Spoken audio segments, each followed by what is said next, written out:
Ayan! So today, meron tayong box of happiness from Reg Pinay. Reg Pinay Plantita. So this is mga collectible cactus.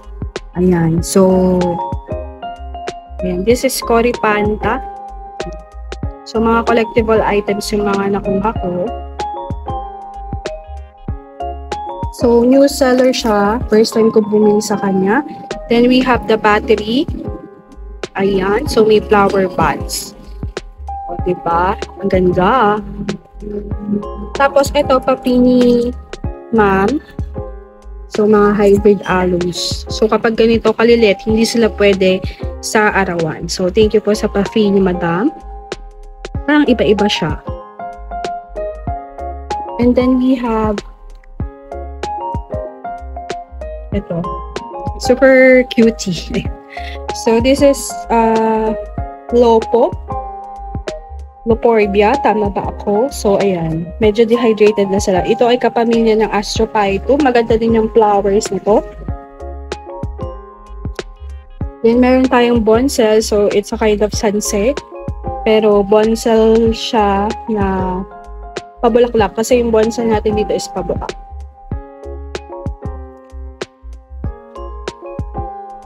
Then, centipede, one of beautiful cactus. So, kakaiba yung thorns niya. If you would see, sa cactus kasi, yung thorns yung titingnan nyo din.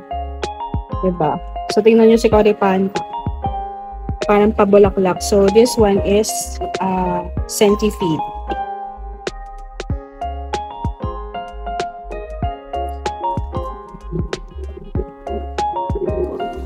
Nakalimut Rhinelia. Tama ba ako?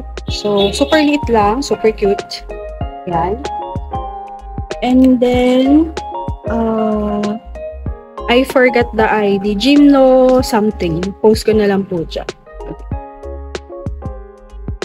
So, and then our last is, meron na ako finally, the Curly GB or Curly Golden Barrel. Ayan. So, curly-curly yung kanyang mga spine. So, very little lang. So, medyo pricey pa kasi yung mga malalaki. Ayan. So, ire-repat ko na din using my old soil mix and nakabili ako ng ganitong pot sa tindahan ng garden. So, this is 20. Tapos yung maliliit is 15 lang. So, let's go!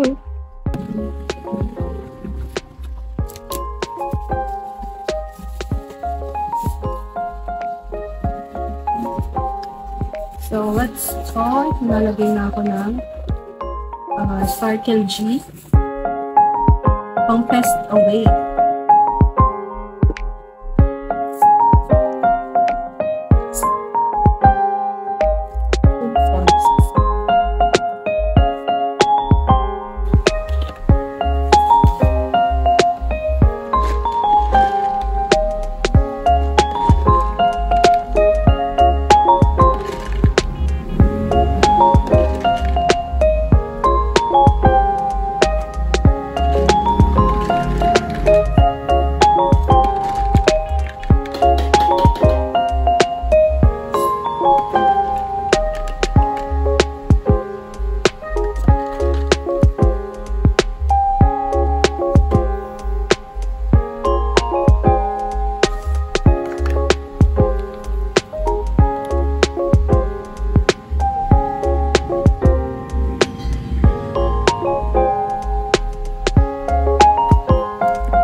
Ayan, so after natin maglagay ng toppings, which is the Curiosana, which is my favorite. Ayan, para sa ating mga new viewers po, ako po ay nagmo-moist ng soil. And then right after the potting ay moist pa rin po ako ng soil. So ayan, moist tayo. Konting tubig lang. To promote root growth and dehydrated na din po kasi itong aking mga cactuses dahil medyo ito po ay 10 days sa box.